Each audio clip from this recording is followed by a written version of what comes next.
We were out doing a, what was that? What was that guy's name that sold the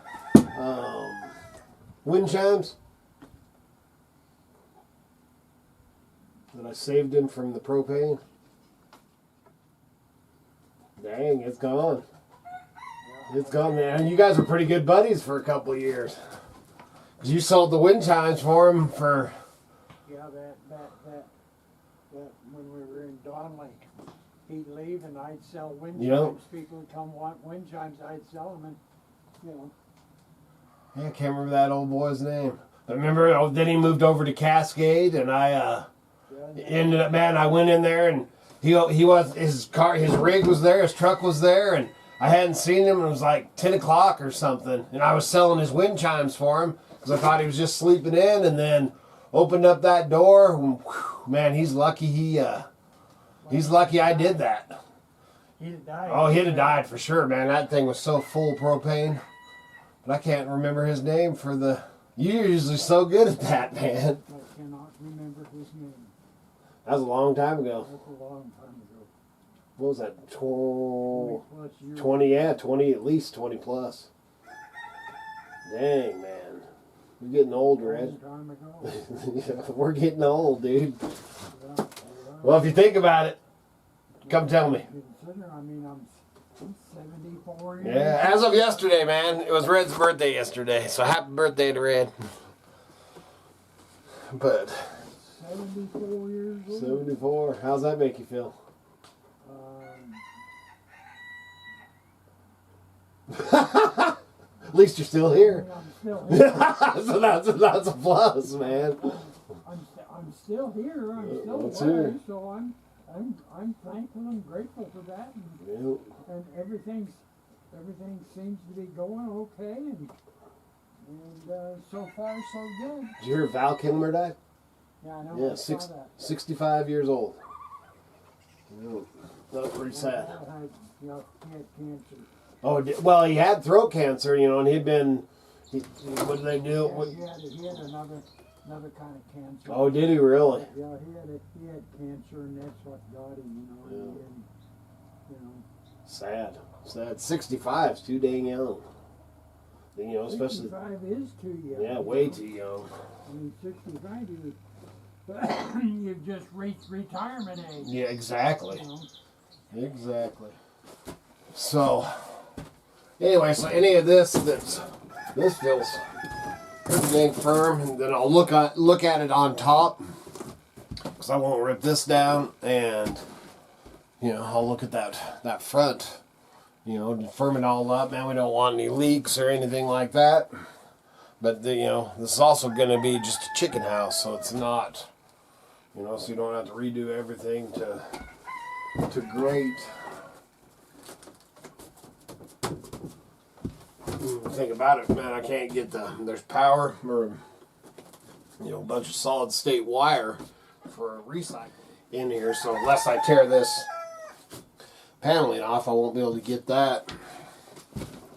Same with this copper tubing. So anyway, man, so we'll see where we go with that. Right now, I'm going to get all this. I still have all the stuff. I still got to tear those 2 benches out, what's left of them. Get this pile of crap here out. Get that pile of crap there out. What I was holding off for was the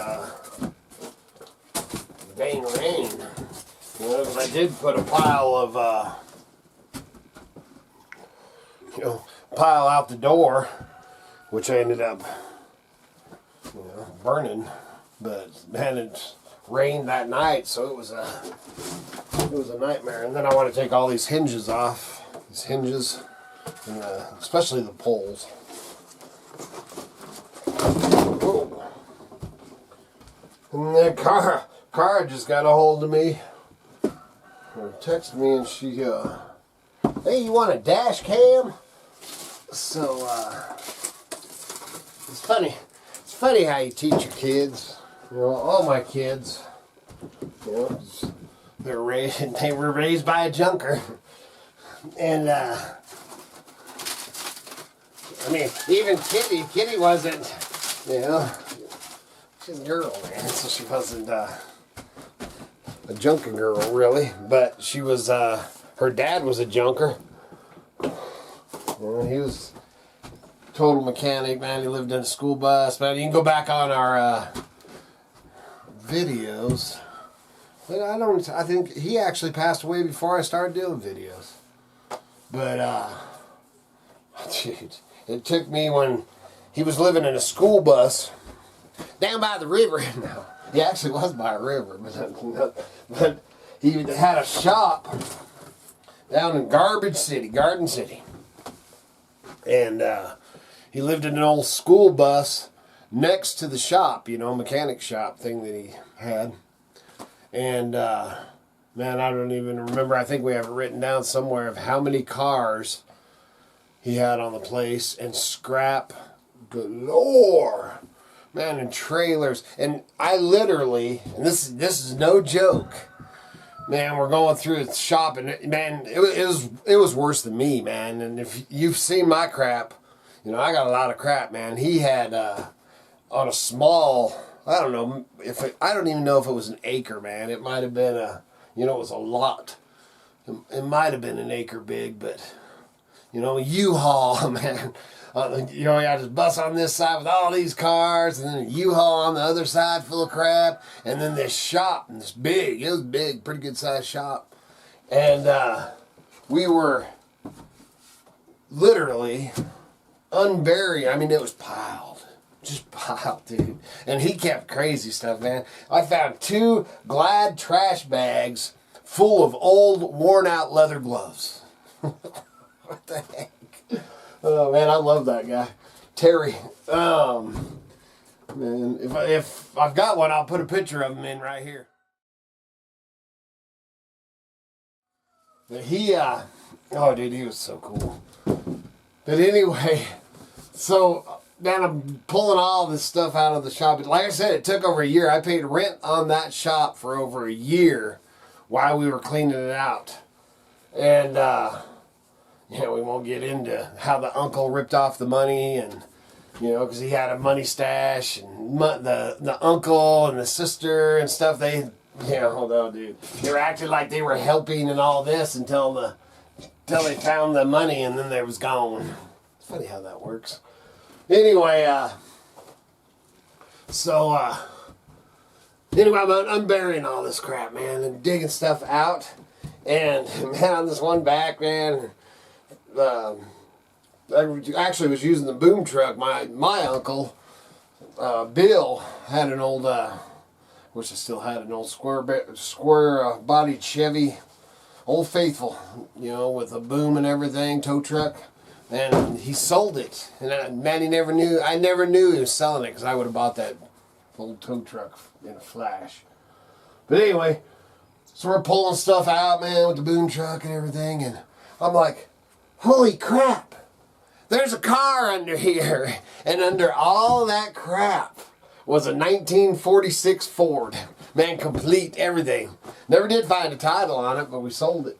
But an old 1946 Ford that was straight, had frickin' the motor, everything in that thing, man. That was nuts. And it was buried. We didn't even know it was there. But there was a couple convertibles and 2 Gran Torinos. Yeah, man, there was so much crap on that place. And then he's a piece of crap too, but Kitty's brother, shit, I'm out. This guy's he's not all there. And I'm out, man, and I got burn piles going. Just like I always do. I'm always burning. And I got these burn piles going. And this was out of my shop, because we were hauling everything from Terry's shop, and then I had a shop out in Meridian. And so we were hauling all the stuff out there, to go through, and then between that, separating it for the scrap yard, because, man, we were scrapping like you would not believe. And it was good money at the time. Anyway, so, man, I went off. I think I went to take Kitty some lunch or meet her for lunch or something like that, and I told him to, I ain't even gonna say his name. It ain't worth it. Anyway, I told him to watch these fires, and stuff like that. And he's not the smartest cookie in the batch, I'll tell you that. And he, so I'm coming back from meeting Kitty, and I look over, and then I see freaking smoke, and I mean like my shop's burning down amount of smoke off in the distance, man. I'm just whoa, you know, flying over there to see what the heck, man, is he burning my place down or what? And I go flying in that place, and man, there's fires out back like you would not believe. And I mean, the place, it's outside, it's not my shop, but the out place where, oh dude, it was flipping insane, man. So I start putting out these fires, and man, of course, you know, I ain't gonna use that language on here, but I was using some not pleasant words, and I'm yelling at him, but he's nowhere to be seen. And I'm like, what the heck, man? So finally, man, I'm freaking got water hoses going and putting this fire out. And finally I get it to where it's, you know, under control. And I go in the back door of the shop, and freaking he's sitting there in this chair. Just sitting there. And I'm all, man, you dumb son of a bitch. What are you doing? And he turns around, and dude, he caught himself on fire. All up his freaking legs and his arms. And all this, and I'm all, what the heck? And he's all, well, I was putting some gas on the fire. And I'm like, oh, dude, you can't do that. And I guess what he did, went out there with the gas can, and the gas can, that was the other thing I forgot to talk about. My gas can was out in the middle. The gas can was what started the fire. And it was sitting out in the middle of all these weeds. I mean, it was insane. And man, my gas can's all melted and freaking just shooting, you know, it was like 5 gallons of gas. And he'd went and tried to pour that out of that 5-gallon gas can, tried to pour that on fire and set himself ablaze. You know, and it was his dad that died. And this was like, I don't know, 2 months into moving this stuff. And then, so dude, he was laid up, man. Freaking Kitty ended up having to take care of him and nurse him and all this stuff for months, while I took care of his dad's crap. Jeez, that was insane, dude. I don't know how I got up on that. How do we go from this trailer to that? Oh, anyway, what I was getting at. Whoa, what I was getting at. Wow, dude, how did I do that?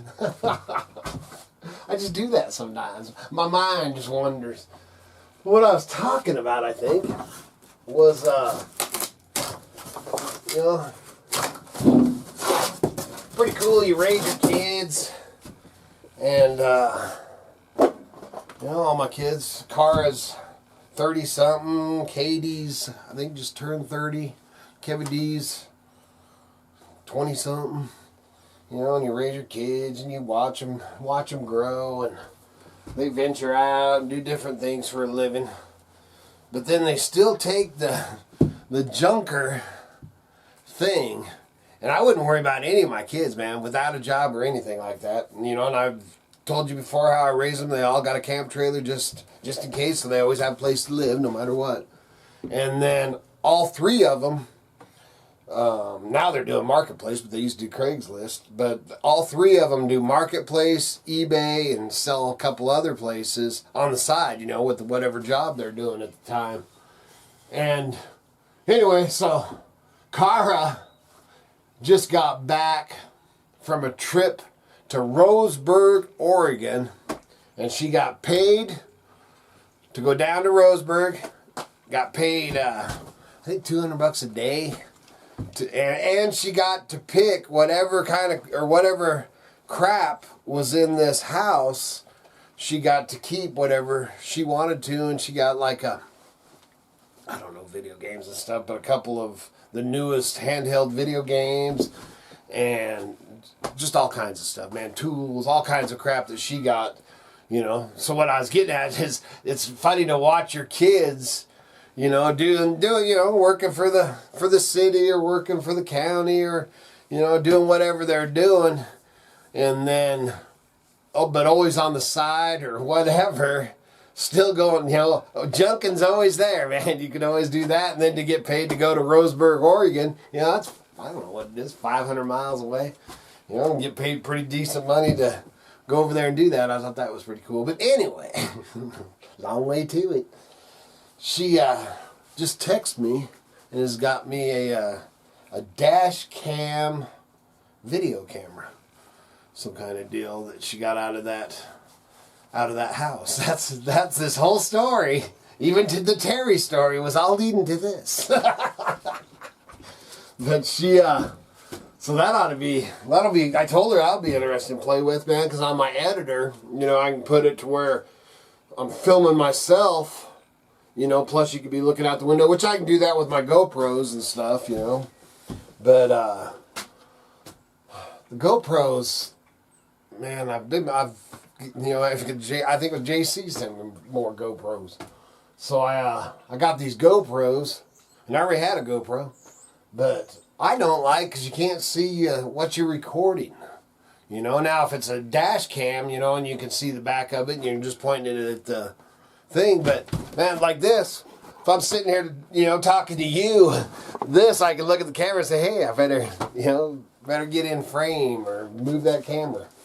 So that's one of the things I don't like about GoPros. That's all. So anyway, man, I'm just going to clean this out.